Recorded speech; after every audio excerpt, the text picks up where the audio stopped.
Let's have a look at what's known as a country of origin influence. Basically, this happens where a potential consumer perceives that quality or something about the product is true because it comes from a particular country. Okay, so we seem to think about certain countries a little bit differently. Okay, it's more important, obviously, when the consumer has limited information.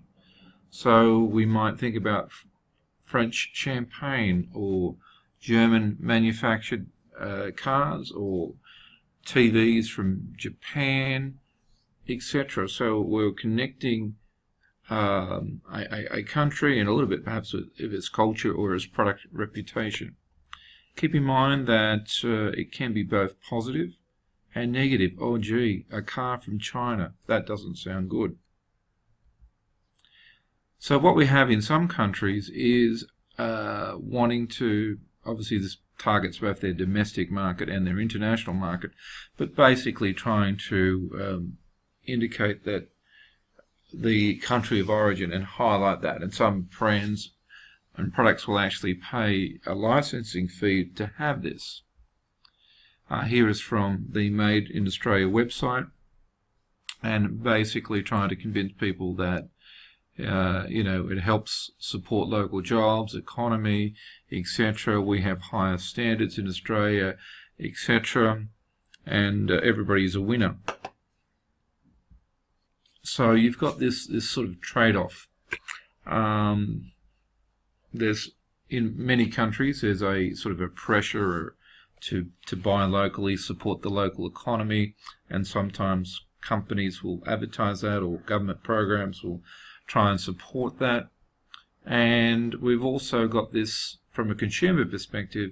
Gee, that pasta is from Italy, it must be good. That coffee is from Brazil, it must be good. That tea is from India, it must be good. So we're connecting a quality decision, individual purchase decision, with some sort of country citizenship, I suppose. So looking at some of the academic research, so country of origin, basically we use it to make guesses. We infer something. And product quality is certainly a big factor there. Where we have lots of attributes to rely upon, the price, which retailer is sold in, etc., this becomes less important. In certain countries and certain markets, where particularly Asian countries and South American countries, where there's a more collective culture, they have a more distinct preference to domestic products over foreign products. So again, positioning as a foreign product may not be as effective. Of course, any country, any company can position their brand a little bit differently.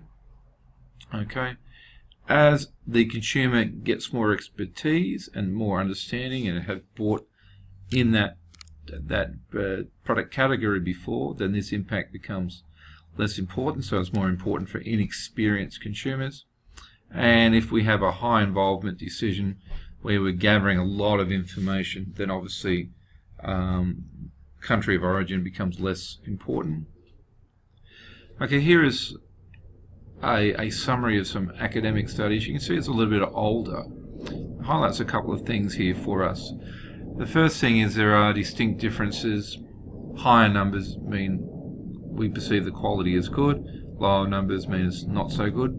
And as you can see, there's distinct differences between, in this case, for various electronic products, between America and Korea. If we go down to dishwashers, Germany is seen as superior in this particular study.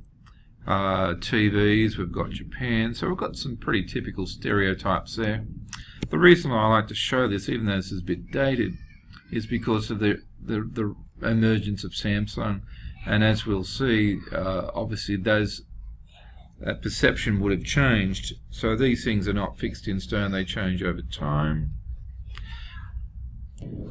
This is another academic study. This is based in the UK. So the UK is the domestic market. So basically they looked at, for various product categories, did they buy a local product, which would be the top row, a locally made product, or did they go to another country, and which one? So you can see cars, Germany looks a bit higher. For food, Italy is higher, and France, followed by France. For TV, a big preference to Japan. Toiletries, French. Fashion, France and Italy. So these would connect to our general understanding. Now there's probably a circular reference here a little bit, that because we tend to look at fashion, or well, French and Italian design, we sort of buy those products because they're there, and we can see they're from Italy, but also companies get a benefit of that over time, and the stronger brands and the more global brands will come from those particular countries. For example, obviously Japan makes a lot of TVs and have a lot of successful brands that produce TVs, etc.